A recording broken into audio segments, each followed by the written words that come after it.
All right, good morning. Good morning. Glad to see everyone here. I want to do just a quick review of what we talked about last week, and I want to ask for a little bit of feedback from you as we do that, just to make sure we remember everything we discussed last week. And if not, I guess we'll start over and we'll do last week's again. So that's up to you, I guess. But last week, what we talked about was the trials of Jesus. And if you're like me, as you read through the gospel accounts, because no one account lays everything out chronologically or completely, then your whole life as you've studied the Bible, some of those things have been confusing to you. And you maybe haven't understood the timeline and everything that happened. And so last week what we did was we just slowed down and we broke down the trials. And we looked at the fact that there were 3 religious trials or 3 Jewish trials. And there were 3 secular trials or 3 Roman trials. And then we looked at each. And in the 3 the 3 Jewish trials, the main thing that we tried to notice is that every step of the way, every single part of every one of these supposed trials was rid with illegalities. Every step of the way something was done illegally. So what are some of the things that you remember from last week that the Jews did in these trials with Jesus that were illegal? All right, they were done at night. Can you imagine a court session in our country today where it's done at midnight? It's done at 2 in the morning. It's done at sunrise.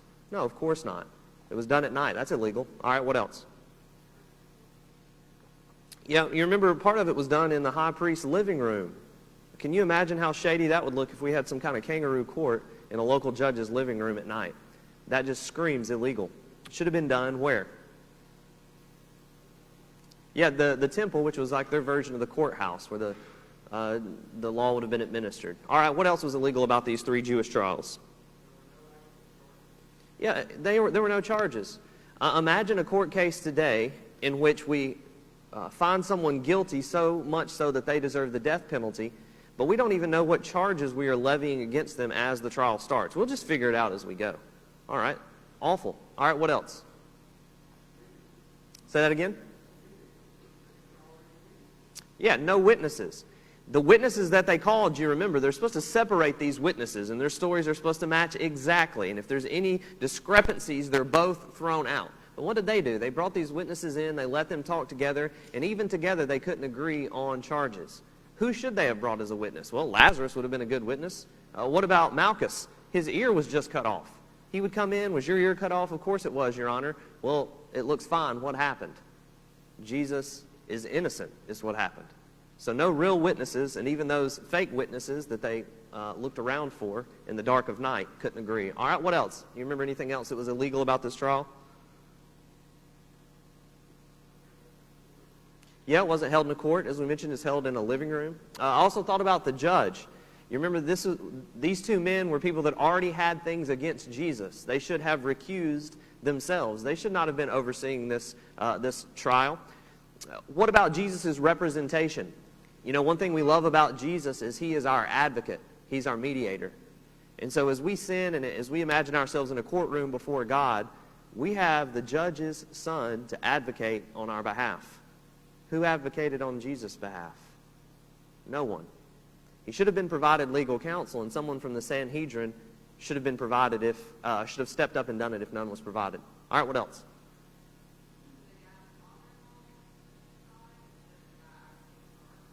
All right, so you'll remember that the high priest at the time was actually the son-in-law of the former high priest.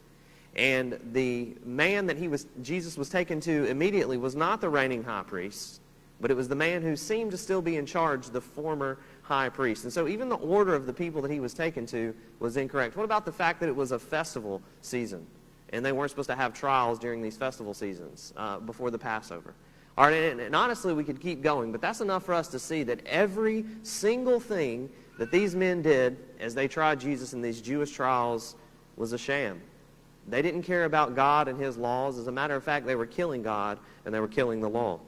All right, and then the Roman trials, we looked at those, and it is amazing because each step of the way, the Romans said what over and over and over and over? Jesus is innocent. I find no fault in this man. Multiple times.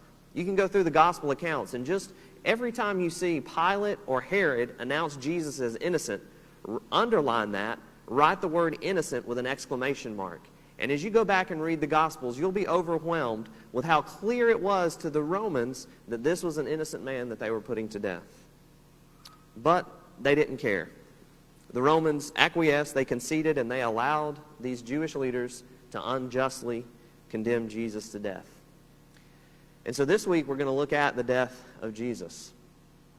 And it'll take about 2 weeks for us to look at everything. We still won't cover everything adequately. But we'll start this week, we'll get as far as we can, and we'll hope to finish next week. And I'll be honest with you, I am unprepared and woefully inadequate to discuss this lesson with you. Who could ever speak on this subject and do it justice? No one, and definitely not me. But let's start with this idea. We're going to look at Jesus, his march towards the cross. The first thing that we see is that Jesus is mocked and beaten. And you won't be able to see that probably here. You may, as we go along, be able to see it a little bit better, but that's okay. I'm going to just mention what it is we're looking at, and those online can see it and keep up with us. But Jesus is mocked and beaten. Read with me Mark chapter 15, starting in verse 16 and going through verse 20. And the soldiers led him away inside the palace, that is, the governor's headquarters, and they called together the whole battalion.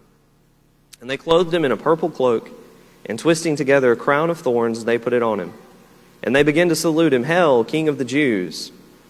You know, you don't read in Jewish literature the idea of hail, H-A-I-L, too often. And the reason for that is it was a Roman term of greeting to a king or a dignitary. And so as the Romans scream out, "Hail, King of the Jews," they're doing it in a mocking fashion. Verse 19, and they were striking his head with a reed and spitting on him and kneeling down in homage to him. You know, to the Jews, a spit was just like it would be with us, an insulting thing.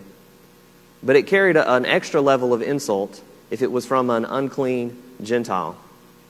And just like we might feel if we were spat upon today, but multiplied, is how Jesus would have felt as this happened to him. So spitting on him, they knelt down in homage to him. They mocked him.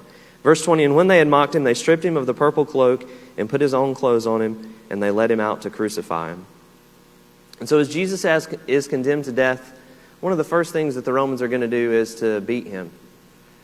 And it's not enough for these men just to beat him, but they take it upon themselves to mock Jesus as well. Now, part of the reason that they would beat someone is not just to insult them, not just to mock them, but actually to speed up the crucifixion process.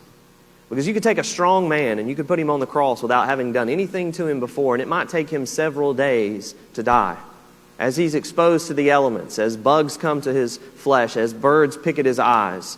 And it might take several days, and it was a slow, excruciating process. And so the Romans wanted it to be painful. They wanted it to be a warning to everyone, you don't mess with the Roman Empire.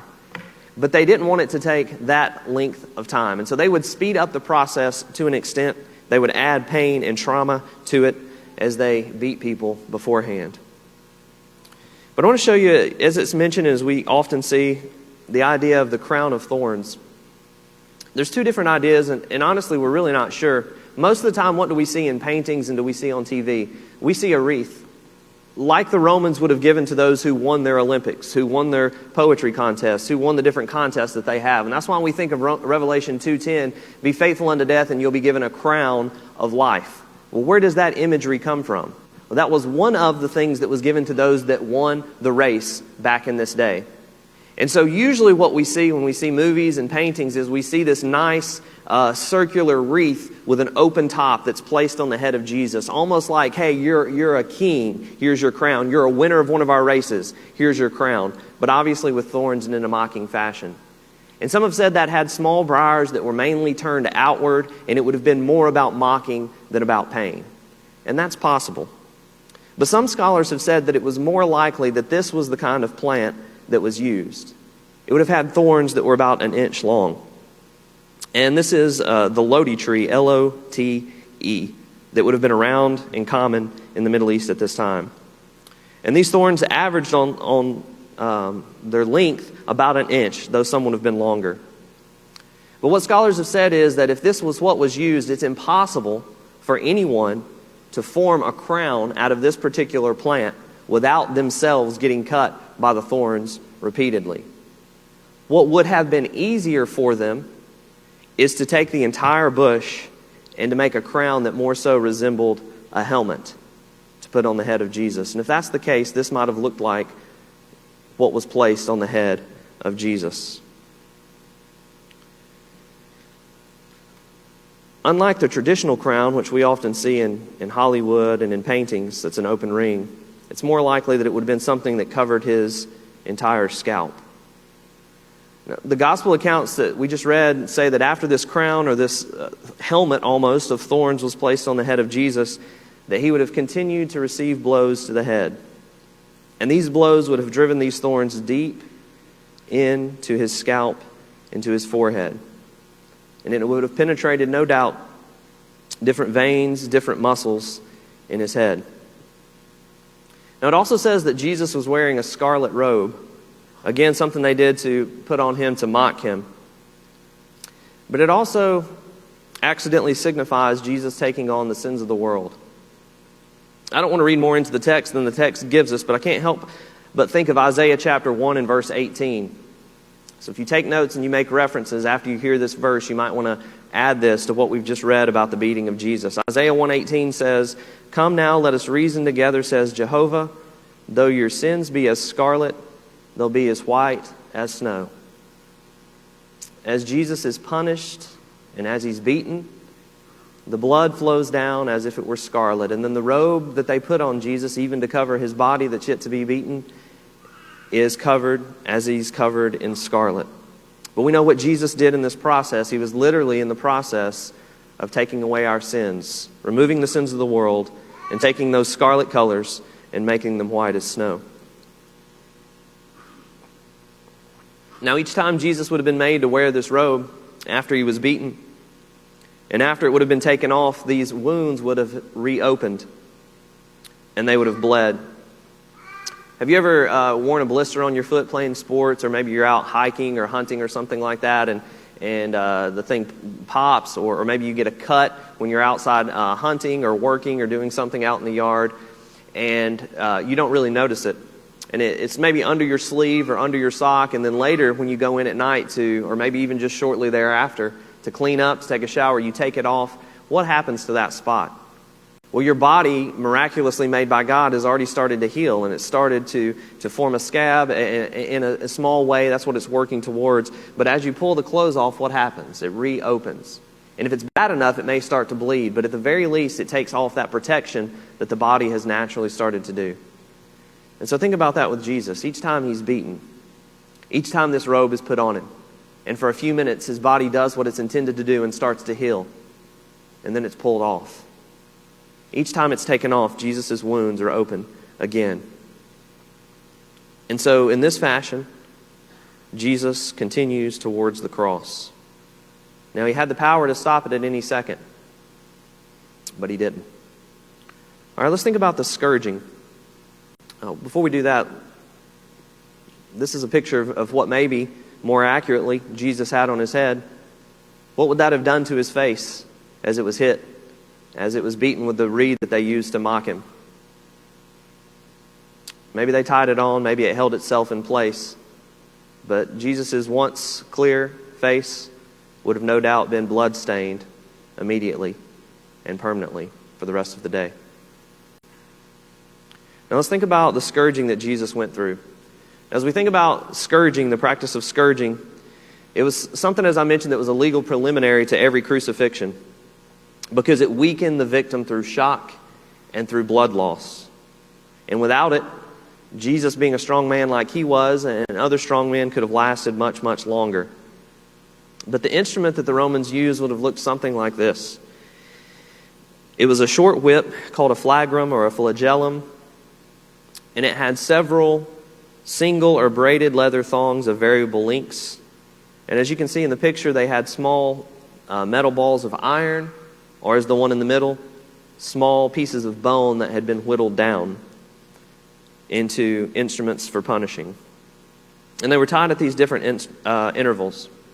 Now, ironically, if you remember Jesus, when he cleansed the temple, this is what he is said to have had in his hand. Now, Scripture doesn't say that he used it on anyone. Maybe he did, or maybe he just held it as a sign of authority. But ironically, this would have been the same thing that Jesus held when we remember he cleansed out the temple and drove out the money changers. Now, to position a man for scourging, the Romans would frequently tie the victim naked to an upright post in a bent position. The common method of the Jews was to scourge someone 13 times in 3 different places. So it would have been on the bare breast and 13 times on each shoulder.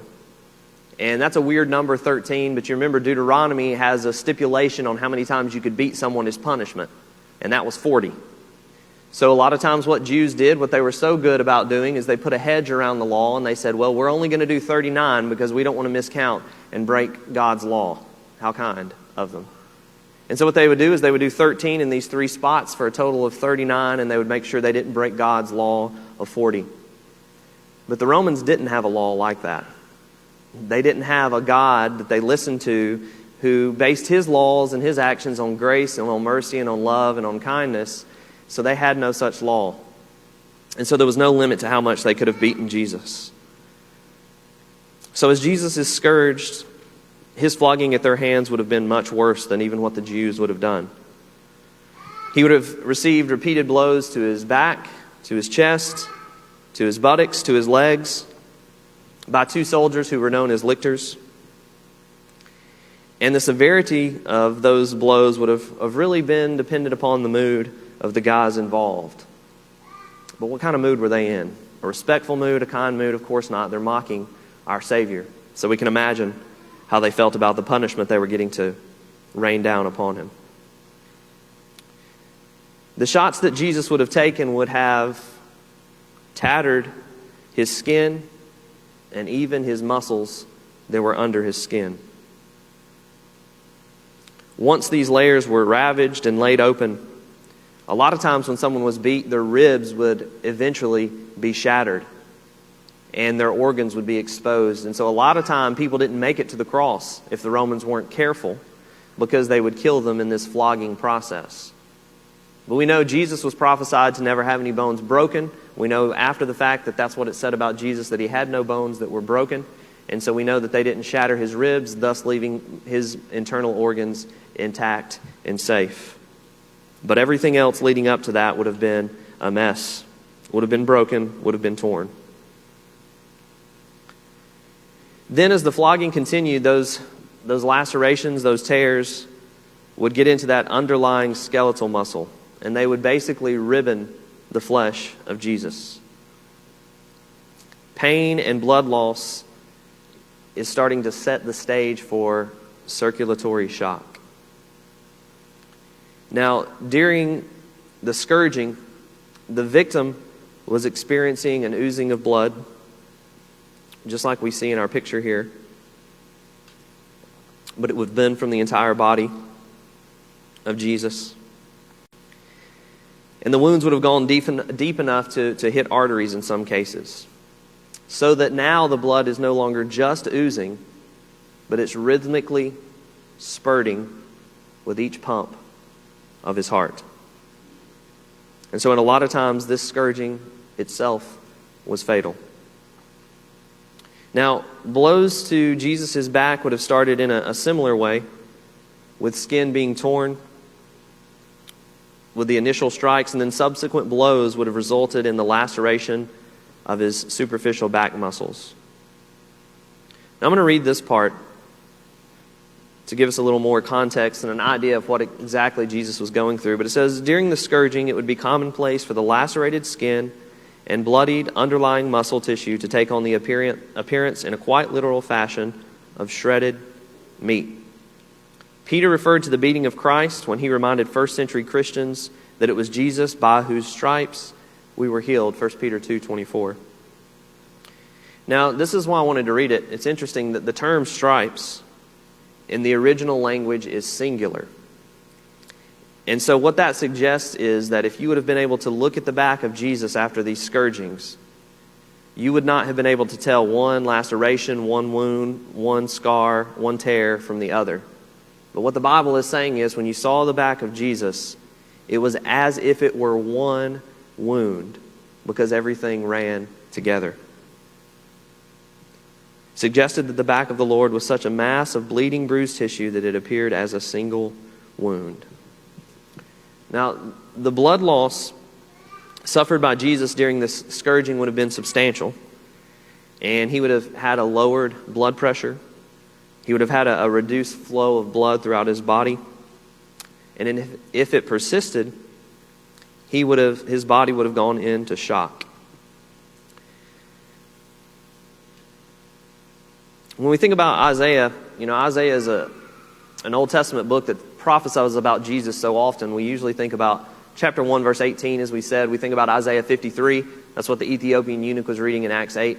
But Isaiah 52 prophesies about Jesus as well, and it says this: like as many were astonished at you, his visage, his appearance, was so marred more than any man, and his form more than the sons of men. Isaiah 52:14. Christ's body was so disfigured, even at this point, that he almost didn't appear human anymore. But sadly, the worst was to come. Now let's look at the walk towards the cross. And I've tried to, in parentheses, put each of the scriptures and the gospel accounts that talk about each of these points. Sometimes it'll just be one. Sometimes it'll be all four, like it is here. The walk to the cross. I'm going to start in Luke chapter 23. I'm going to read verses 26 through 33. If you want to turn there, we'll look at several verses. And then I'm going to add a couple thoughts from some of the other gospels as we go. So Luke 23:26. Now John 19:17 says, he went out bearing his own cross. So here we go, the walk towards the cross. And as they laid him away, Luke 23:26, as they led him away, they seized one Simon of Cyrene. Now if you don't know where Cyrene is, that's because it's not called Cyrene anymore. There's a city within this country that is called that, but it's modern-day Libya. Now, if you don't know geography, then you're in good company.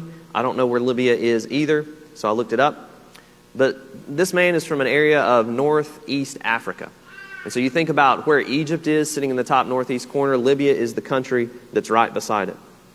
And when we think about the idea that a man from so far away would come to Jerusalem, at first it might surprise us, but think about it. How often had the Jews been dispersed throughout the world?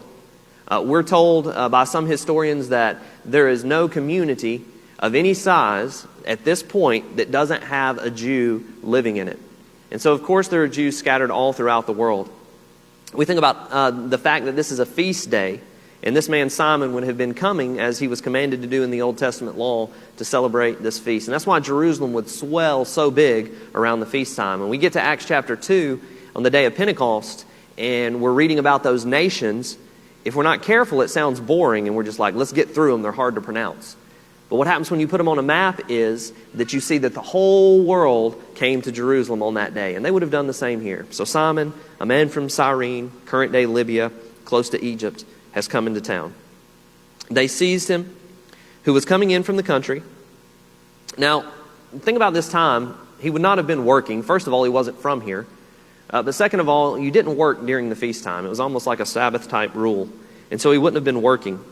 But he was probably late getting to town for the feast, or he had been staying with someone in the country, like Jesus had done before this week, staying in Bethany with Martha and Mary and Lazarus. So Mark 15:21 adds this: the father of Alexander and Rufus to carry his cross. Now, why would Mark mention the sons of this guy? Well, it is likely that Mark's audience would have known who those guys were. You know, some places, if I'm speaking and I'm teaching a lesson, I might not mention our elders by name, because depending on where I'm at, they may not know them. But if I'm speaking here, I might mention them. Why? Well, you know who they are, and that adds some authenticness to the story. That gives you some context. That helps you understand it. And so the fact that Mark mentions these guys, it probably means that they became Christians later in life and people knew them. I imagine they did. You take someone with a good heart and you show them this, what's going to happen? Same thing, hopefully, that happens to us. We follow Jesus. Now, looking back at Luke, it says they laid on him, Simon, the cross to carry it behind Jesus. Now, you remember the parables that Jesus taught. He said, if a man asks you to go a mile with him, how many should you go?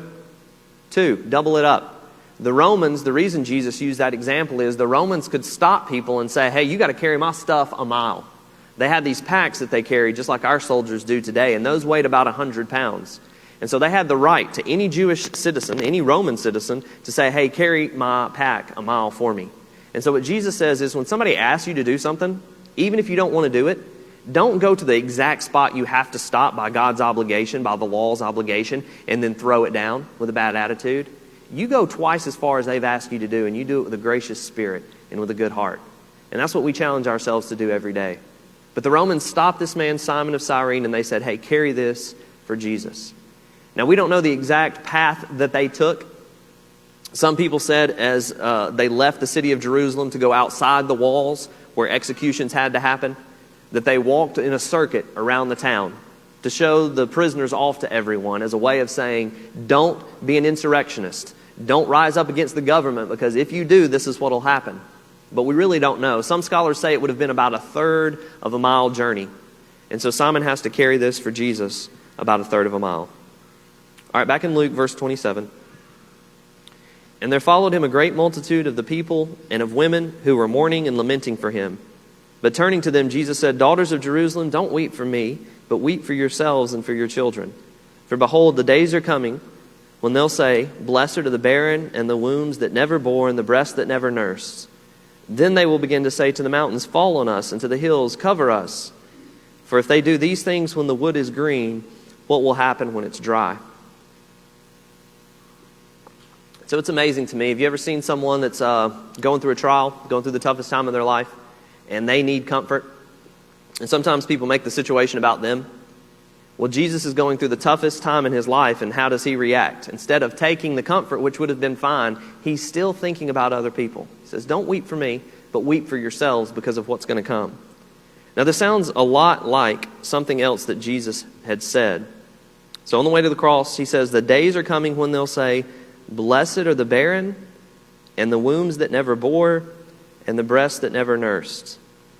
Now, when we first hear that, if we don't think back to something Jesus has recently said, we might be confused, because the natural order of things is that God wants us to be fruitful and to multiply. God is about life. And so the fact that life itself, the creator of life, the creator of everything, would encourage and be excited about a day when women could not conceive and give birth and nurse and those kinds of things seems counter to the God that we know. But what had Jesus just said not many days before this that's very similar? Does anyone remember?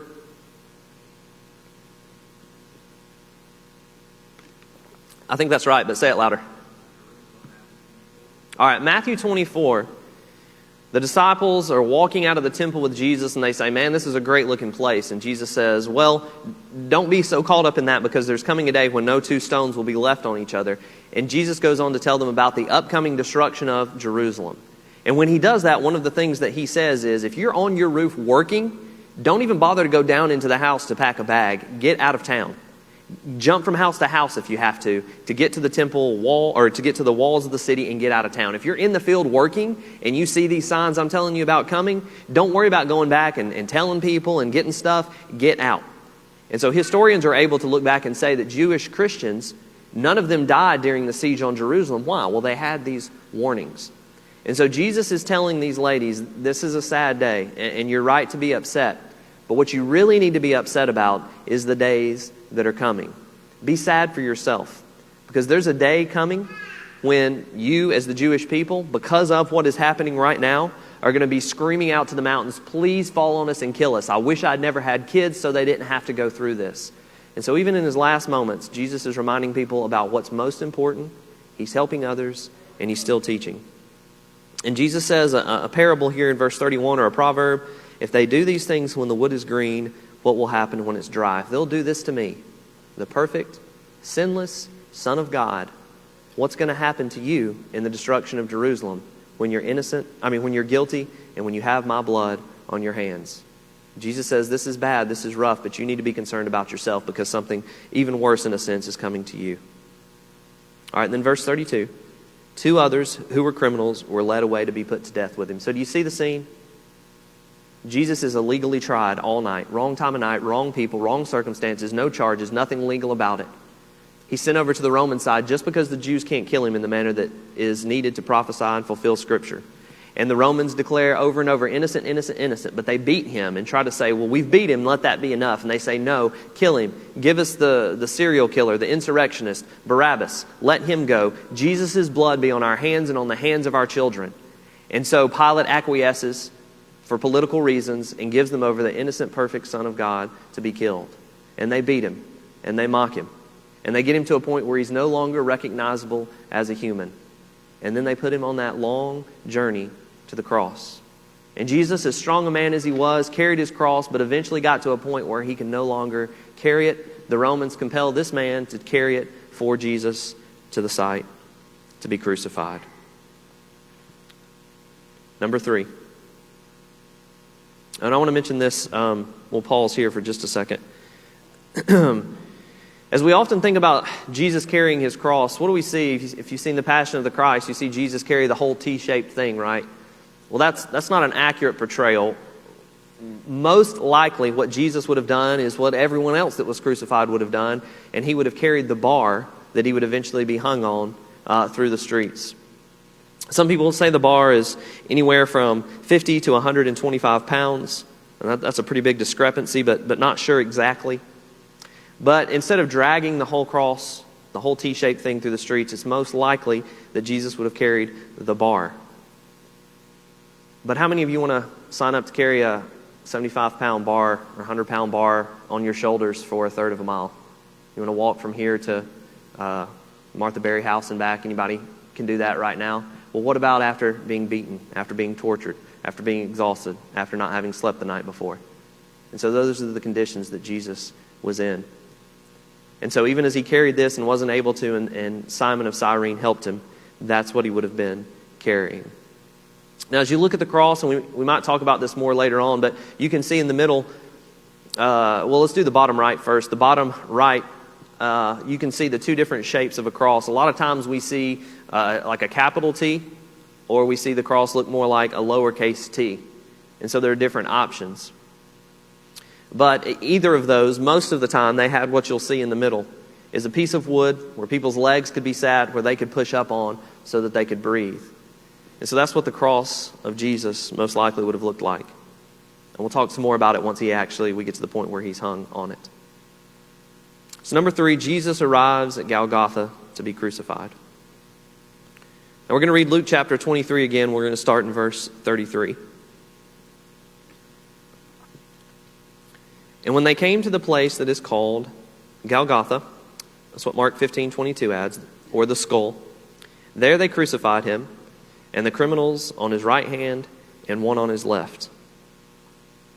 Now, if you think of Calvary, or you think of Golgotha, or as some say, Golgotha, as you think of these two terms, they're not two different places, they're the same place. One, I think Calvary is Latin, and Golgotha is Hebrew, if I'm not mistaken. But we're talking about the same place. But Jesus goes to a place that was nicknamed the skull. Now, why do you think it was nicknamed the skull? There are some pictures that you can look at that the proposed area looks like a human skull. Like if you look at it, there's 2 little caves in the side of the mountain that look like eyes, and one that looks like a mouth. And that's possible. But the fact is, we don't know the exact location where Jesus was crucified. It's much more likely that it got that name because of all the skulls that would have resulted from the crucifixions. And so now Jesus is here to be one of those crucifixions. There they crucified him, and the criminals, one on his right hand and one on his left. And then John 19 adds this, Pilate also wrote an inscription, and he put it on the cross. And it read, Jesus of Nazareth, the King of the Jews. Many of the Jews read this inscription, for the place where Jesus was crucified was near the city, and it was written in Aramaic, in Latin, and in Greek. And so the chief priests of the Jews said to Pilate, don't write the King of the Jews, but rather this man said, I am the King of the Jews. And Pilate answered, what I have written, I have written. Now, we see here Pilate again pronounces the innocence of Jesus. Now, I don't know if this is Pilate's final attempt to say, I find no fault in this man, I actually believe in him, or at least believe him, or if it was a final political dig at the Jews. But either way, I'm sure that Pilate took great pleasure in having this last final little victory over them. And so he said, "This is the King of the Jews." They said, "Don't say that. Say that he said that." And Pilate said, "No, what I've written, I've written." And so Jesus was crucified with this inscription above his head, "The King of the Jews." And he was. The Jewish historian Josephus, that we've mentioned a few times, he said this about crucifixion. He said that it was the most wretched of deaths. Paul said this in Philippians 2:8. He said, "Being found in appearance as a man, he humbled himself and became obedient to the point of death, even the death of the cross." Knowing that he had to continue for humanity's sake. You know, as we mentioned, you and I are limited by time and by our mental strength and our memories. I don't think Jesus had those limitations. I think it's possible as he hung on the cross, he thought of all humanity, but I also think he was smart enough and conscious enough to think of each of us individually. And though I can't prove it, if that's true, what an encouraging and humbling thought. But as Jesus hung there, he knew he had to continue for not just humanity's sake, but for my sake and for your sake. He was beaten, he was scourged. He began that long walk to the side of his death. There's archaeological evidence that strongly suggests that criminals during the time of Christ, they weren't first forced to carry the whole thing like we said, but just the small part, as we mentioned.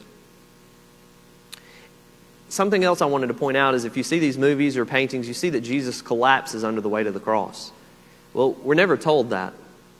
But if he did collapse, which is reasonable, then his hands would have been tied up to the cross beam as he was carrying it.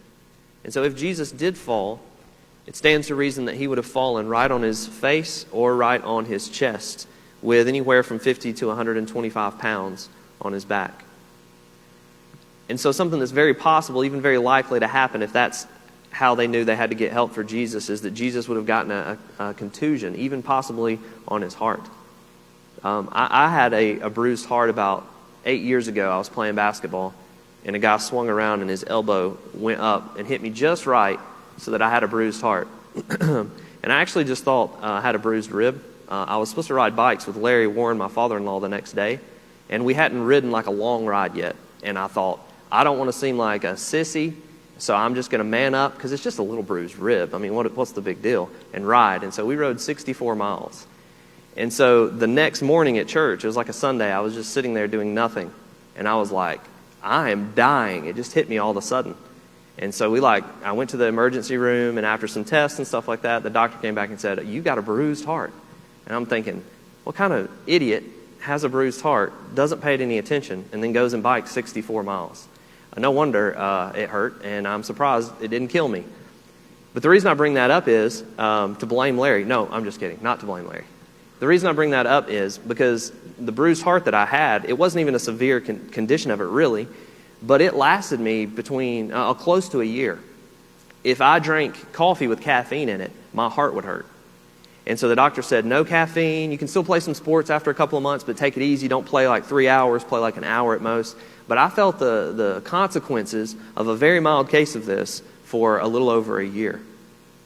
And so when we think about just one small element of what Jesus possibly went through, and we think about it in relation to what we can handle, we realize that any one of these individual things is really more than any of us can bear. So here as Jesus is taken to Golgotha, Calvary.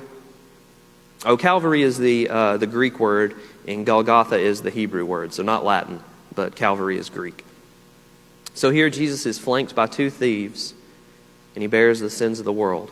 Now the Roman guards that would have no doubt beaten him, helped tie his hands to the beam for him to carry, got Simon, taken Jesus to the cross, and we'll see in a minute eventually be part of nailing him to the cross, would have been responsible for staying there until it was finished and seeing it through.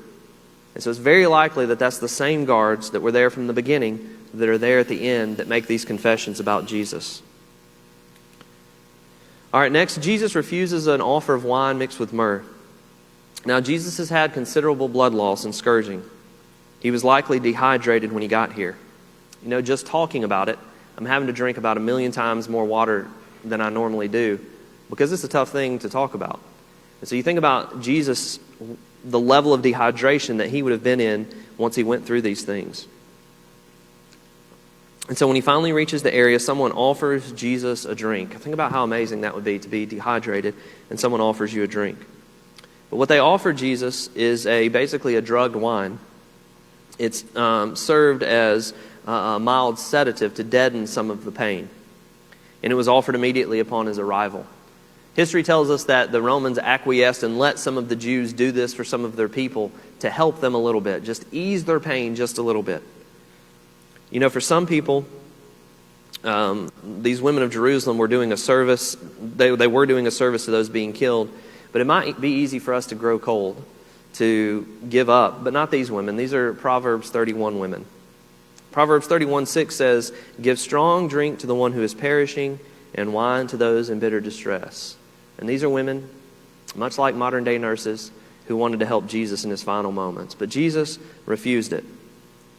Jesus did not want to give up any of the suffering or agony he was doing on our behalf.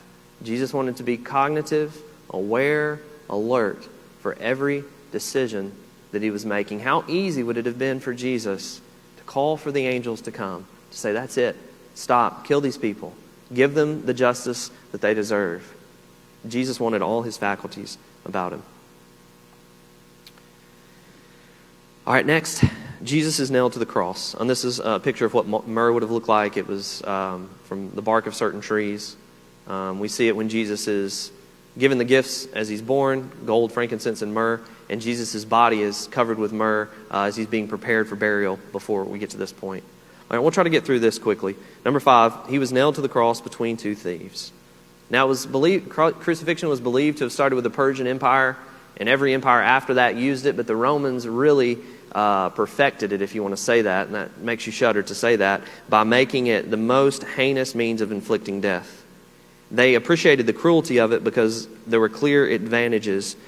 First, it was incredibly painful for the victim, so that most people were rendered unconscious during the proceedings. Second, it was a lingering death that took a while, and it was especially preferred for extremely vicious criminals. And third, it was a deterrent for crime. Oh, you want to rise up? You think you're better than Rome? This is what happens to people that do that. We won't have time to maybe look at everything, but I want to look at this idea. So we think about Jesus often. What do you think about where Jesus was nailed? Do you think about the palms of the hand? That's what I usually think of. That's what we see on movies. But the problem with that is that doesn't work. Studies and tests have shown time and time again, if you nail a nail through someone's hand and you try to hold up their weight, it's going to rip through. It's going to break bones. It's going to tear their hand up, and the person will fall. But in this time period, and we do this today really, we think of different parts of the arm as even being part of the hand. And so to them, the wrist would have been part of the hand. Sometimes we say, "I hurt my arm." Well, not really. You hurt your shoulder. That's a different thing. But we know what someone means. So it would have been the same with them. Wrist would have been part of the hand. And it's much more likely that a spike was driven through this location. But when it did, it would have caused different peripheral branches to be pierced. And the median nerve, which is one of the nerves in the wrist, is a major nerve that passes directly through the midline of the wrist, and it serves all but 1.5 of the muscles in part of the forearm. So as this happens to Jesus, he immediately starts to lose control of some of his fingers, some of his forearm muscles. And pain like we've maybe never felt in our life would have started shooting up Jesus' arm, into his shoulders, into the base of his neck, and all the way up into his head. Any damage to this nerve would have caused extraordinary pain to go into his spinal cord and finally into his brain. Then let's look at the idea of nailing the feet. The pain Christ must have experienced up to this point would have been excruciating, but the Roman soldiers were about to deliver more. There were a lot of ways to nail the feet to the stipes, to the T that stays there, the part of the T that stays there. But most required the knees to be flexed and rotated laterally.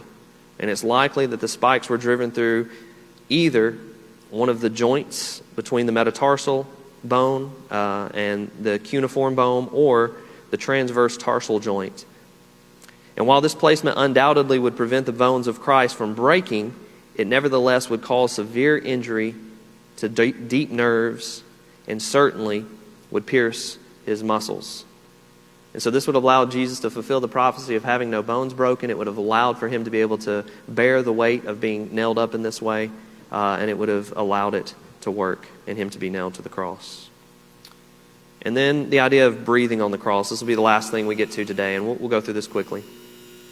Even though blood was pouring from his lacerated back, one major impairment Jesus would have faced would have been normal breathing. The best way to breathe would have been possible only when the body weight was supported by the nailed wrists. We've heard this before, to pull yourself up on your outstretched arms. When he was first lifted onto the splintered covered surface of the cross, his arms and body were stretched out, probably in the form of a Y. But a momentary T position would be what was required to be able to breathe. And so as Jesus would go down, he would struggle to breathe. As he would pull up, he would form a T, and he could breathe just a little bit. So in order to breathe, he was required to lift up his body on the weight of his nail-scarred hands and to use his nailed wrists for leverage. Exhaling would be impossible in this position, and the immense pain placed on the wrist quickly would become too great. And so Christ would have to slump back into a Y position just to exhale. And so Jesus would be forced to continue this alternating pattern of Y, T, just to be able to breathe. All the while, possibly, the splinters in the cross opening the wounds on his back that he had received from the scourging. Fatigued muscles eventually would begin to spasm. Christ would become exhausted from these repeated tasks, slumping permanently into the shape of a Y in this position. Chest and respiratory muscles soon would become paralyzed from the increased strain and pain. And without strength for breath, Christ's body would begin to suffer from asphyxia. And so, this is the manner in which Jesus was put on the cross, brought bearing the weight of his own cross till he couldn't go any further. Once he gets to the cross, the Romans nail nails through his wrist, fix him to the cross permanently, raise him up, where they then bend, rotate his legs, nail his feet to the cross, and Jesus struggles, pulling himself up, trying to breathe. Now, it'll be hard for us to go into the break with any sense of joy covering a topic like this. And if this were the end of the story, there could be no joy. But thankfully, this isn't the end. We'll look at some more of Jesus suffering on the cross next week, and then look at the triumphal end of this